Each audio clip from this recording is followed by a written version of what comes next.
মিনা এবং দিয়া তাদের প্ল্যান অনুযায়ী গ্রামের বাড়িতে ঘুরতে চলে এলো। মিনা, কি সুন্দর বাতাস দেখ।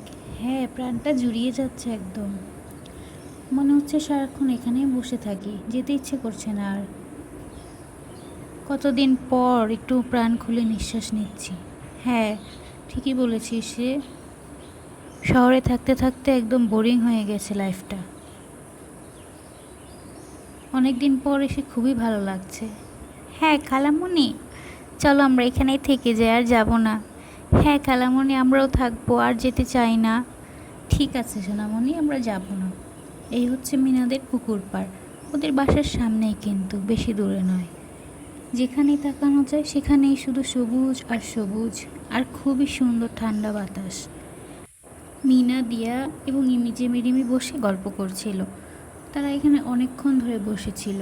দুপুর হয়ে গিয়েছে, তারা সকাল থেকে এখানে বসেছিল। খালামণি, মা আসছে মনে হচ্ছে। কোথায়? ওই যে দেখো, ওইদিকে মনে হচ্ছে মাই আসছে। কী করতে আসছে? কী ব্যাপার, তোরা এখানে? তোদের খুঁজতে খুঁজতে আমি হয়রান হয়ে যাচ্ছি। তাড়াতাড়ি আয়, খেতে আয়। দুপুর হয়ে গেল তো, সকাল থেকে বসে আছিস, আর কতক্ষণ বসে থাকবি? তাড়াতাড়ি আয়। ওদিকে ইমিজি মিরিমি খেতে চলে গেল, মিনা দিয়া রয়ে গেল। মিনা দিয়া যেতে ইচ্ছে করছিল না।